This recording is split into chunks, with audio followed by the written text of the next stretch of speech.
Princess લખી દેજે ખાલી. પછી 10:30, 10:30ની છાતી. પછી આમ જો 9:30ની કમર. પછી કમરમાંથી આમ કરી અને અહીંયાથી જો આ પ્રિન્સેસના આ બે કરીને પછી અહીંયાથી આકાર આપી દેવાનો. પાછળનું ગળું 5 છોડીને અને પાછળનું ગળું રાઉન્ડ આપીને આમ રાઉન્ડ આપી દેવાનું. આ પાછળનું ગળું આખો પાછળનો ભાગ થઈ ગયો. અહીંયાથી બાય નીકળશે. 8, 9ની બોય કરવાની છે. 9ની બોય અને આ 2 છોડ્યા અને આકાર બનાવી દીધો. અહીંયાથી 9નો ખભો કર્યો આપણે, બરાબર. પછી એનાથી અહીંયાથી આમ કરીને આમ આકાર આપી દેવાનો. અને 7:30ની તમારો મોરી આવશે. આ બાયનું કટિંગ, બરાબર. આ લાંબી બાય અને આ પાછળનું હું કટિંગ કરું.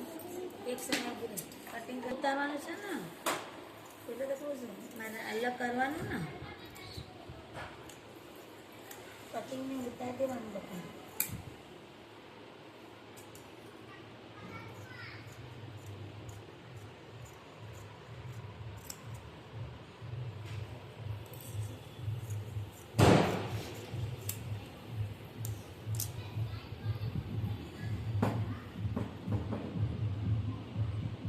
બાયનું આગળનું ભાગ બાયનો આગળનો ભાગ શેપ ઉતારવાનો. શેપ ઉતાર્યા વગર તમારે બાય કરવાની નહીં. થાક લાગ્યો તો કોઈ નહીં. આ બાય આગળનું ભાગ આમ કરીને ટચ કરવાનું. આ ખાડાવાળો ભાગ આગળનો ભાગ. પછી આ 2 અલગ કરી દેવાના.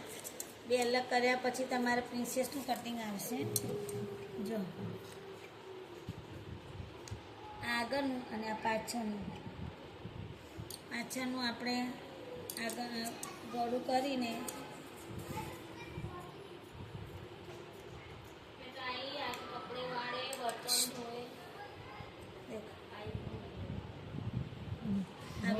આ વચ્ચે લેવાનું. આ વચ્ચેથી 4 લેવાના. ટક્સના 4 લેવાના. 4 આ બાજુ, 4 આ બાજુ. અહીંયા 8 ટચ કરીને અહીંયા ટચ કરી અહીંથી સામેથી 4 લેવાના. પાછળના ટક્સ એક ડાશ કર્યું હોય એનાથી પછી તમારે અહીંયાથી માર્ક કરી દેવાનું.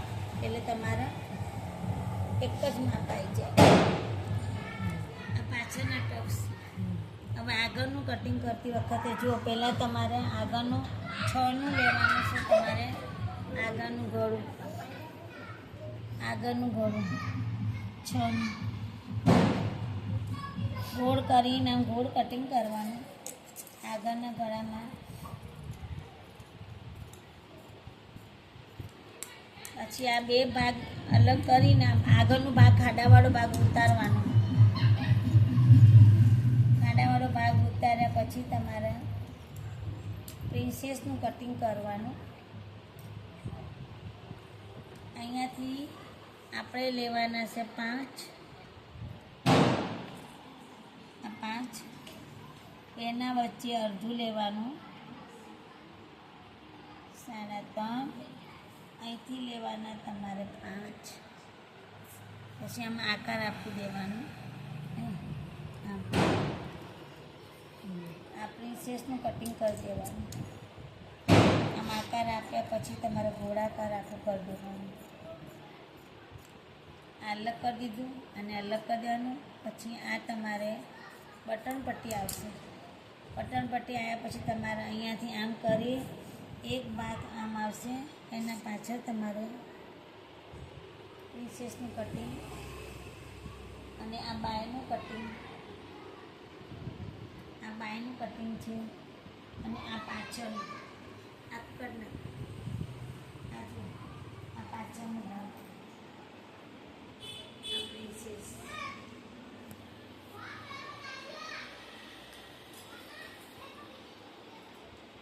આ પ્રિન્સેસનું